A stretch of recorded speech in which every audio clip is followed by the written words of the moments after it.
അതിരുവിട്ടുപോകുന്ന ചില കമന്റുകളും പോസ്റ്റുകളും ഒക്കെയാണ് ഇപ്പോൾ സോഷ്യൽ മീഡിയയിൽ ഉയരുന്നത്. അതും ഷമീനയെ അങ്ങേയറ്റം വിമർശിച്ചുകൊണ്ടുള്ള പല കമന്റുകളും ഇപ്പോൾ വരികയാണ്. നമുക്കറിയാം, ഏറെ ദുഃഖത്തിലാണ് ആ കുടുംബം. എല്ലാം തകർന്ന അവസ്ഥയിൽ. ഒരു മകൻ കൊല്ലപ്പെട്ടു, മറ്റേയാൾ ആ കൊലപാതകം നടത്തിയതിന്റെ പേരിൽ ഇപ്പോൾ ജയിലിൽ. മാത്രമല്ല, ആശുപത്രി കിടക്കയിൽ ഏറെ ഗുരുതരമായിട്ടാണ് ഷമീന കിടക്കുന്നത്. ഈ അവസരത്തിൽ അവരെ കുറ്റപ്പെടുത്തിയുള്ള സംസാരം അതിനെ ന്യായീകരിക്കാൻ കഴിയുന്നതല്ല. പക്ഷേ അപ്പോഴും പറയേണ്ട ചില കാര്യങ്ങളുണ്ട്. ഇതൊരു അവരെ കുറ്റപ്പെടുത്താൻ വേണ്ടി പറയുന്നതല്ല.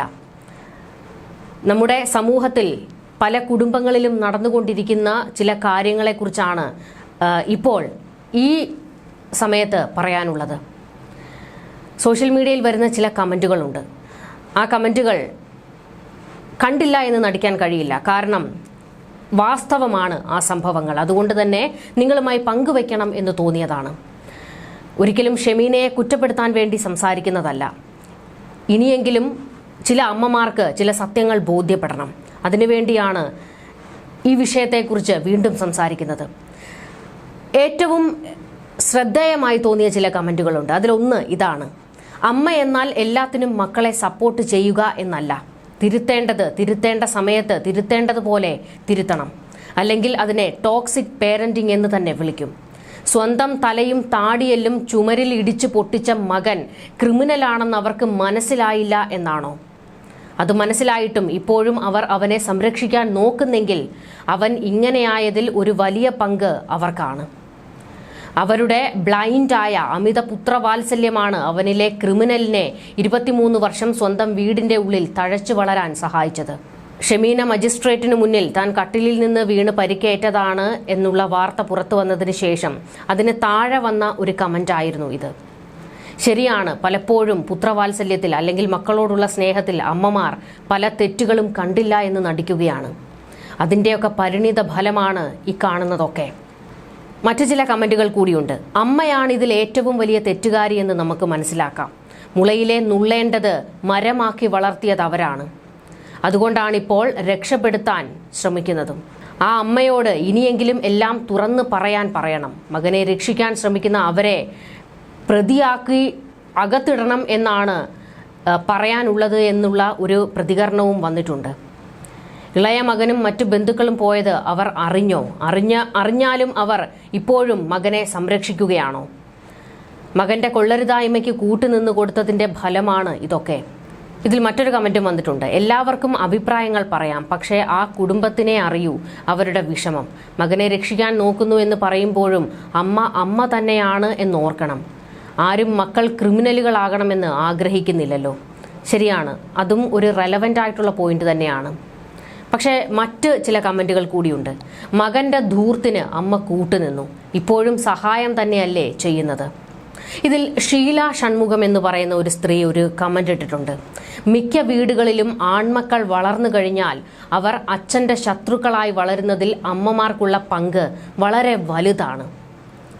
ഈ ഒരു കമന്റ് ഏറ്റവും പ്രധാനപ്പെട്ടതാണ്. ശരിയാണ്, മിക്ക വീടുകളിലും അച്ഛനോട് അടുപ്പമില്ലാത്ത ആൺമക്കളെയാണ് നമുക്ക് കാണാൻ കഴിയുന്നത്. എന്തുകൊണ്ട് അവർക്ക് അച്ഛന്മാരോട് ആ ഒരു അടുപ്പം ഉണ്ടാകുന്നില്ല? ചില ഇടത്ത് ചിലപ്പം ബഹുമാനം കൊണ്ടാകാം, എന്നാൽ മറ്റു ചിലയിടത്ത് ശത്രുതാ മനോഭാവമാണ് അച്ഛന്മാരോടുള്ളത്. എന്തിനാണത്? അതും ഒരു പ്രധാനപ്പെട്ട പോയിന്റ് തന്നെയാണ്. മക്കൾ നന്നാകണമെന്നുള്ളത് കൊണ്ട് അച്ഛന്മാർ കുറച്ച് ശാഠ്യം പിടിക്കുന്നതോ അല്ലെങ്കിൽ അവരുടെ കാര്യങ്ങളിൽ ഇടപെടുന്നതുമൊക്കെ വളർന്നു വരുന്ന ഓരോ ഘട്ടത്തിലും ഈ ആൺമക്കൾക്ക് അതൊരു ബേർഡനായിട്ടാണ് ഫീൽ ചെയ്യുന്നത്. തങ്ങൾക്ക് സ്വാതന്ത്ര്യം തരുന്നില്ല എന്നാണ് അവരതിനെ വ്യാഖ്യാനിക്കുന്നത്.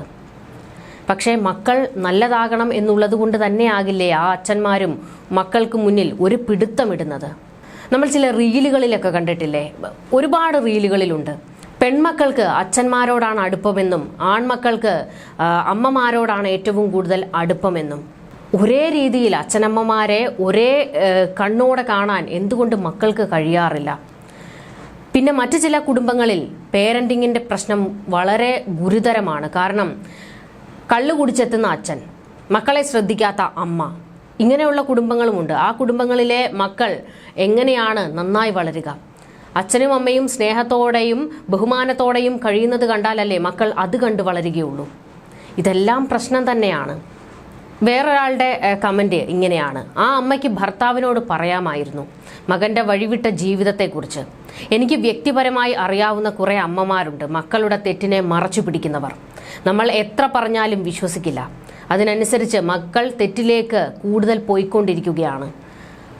പറയുന്നതും ഇപ്പോൾ ഞങ്ങൾ നിർത്തി. കാരണം എനിക്കും മക്കളുണ്ട്. പറയുന്നതിൻ്റെ പക എൻ്റെ മക്കളോട് തീർത്താലോ? ഇന്നത്തെ കാലത്ത് ഒന്നിനെയും വിശ്വസിക്കാൻ പറ്റില്ല. ആ മകൻ അങ്ങനെ ആയതിൽ ഉത്തരവാദി അമ്മ തന്നെയാണ്. ആ അപ്പൻ പുറത്ത് കഷ്ടപ്പെടുകയാണ് മക്കൾക്ക് വേണ്ടിയും ഭാര്യയ്ക്ക് വേണ്ടിയും.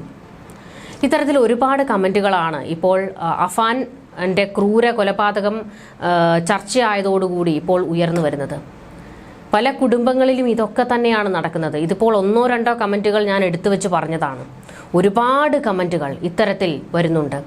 അതുകൊണ്ട് തന്നെയാണ് ചിലർ പൊട്ടിത്തെറിച്ചുകൊണ്ട് ഷെമീനയ്ക്കെതിരെ സംസാരിക്കുന്നതും.